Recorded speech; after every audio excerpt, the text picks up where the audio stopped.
Баршаңызға қайырлы күн достар. Бүгін біз сіздермен қысқа арнап осындай асорти етіп компот жабатын боламыз.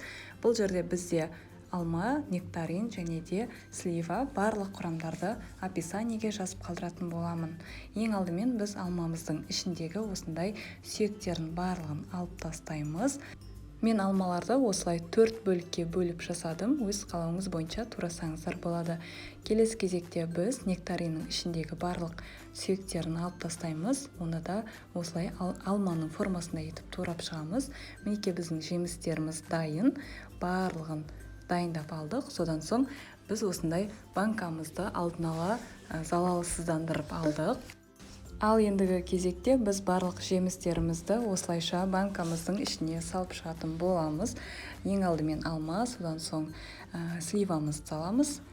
Алмамыз азда болып қалса тағы да саламыз. Мен өлшемей көз мөлшерімен салып жатырмын. Енді біз нектаринді салып шығатын боламыз.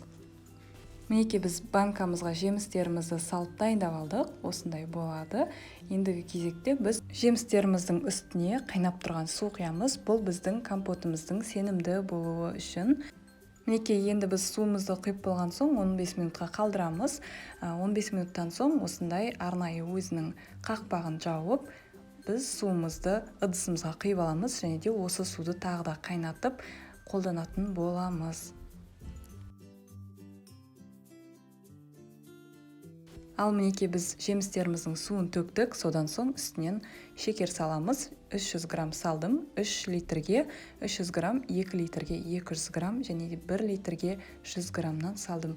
Содан соң үстінен қайнап тұрған жаңағы біздің суымызды құйып, біздің банкамызды енді жауып тастауға болады.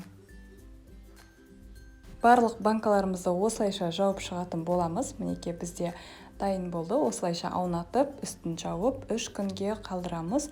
3 күннен соң мінекей суып компотым дайын болды. Қараңыздар, өте әдемі, түсі өте қанық, өте дәмді болып шығады. Міндетті түрде осы рецепт бойынша жасап көріңіздер. Сіздерге ас болсын. Келесі видеода көріскенше аман болыңыздар.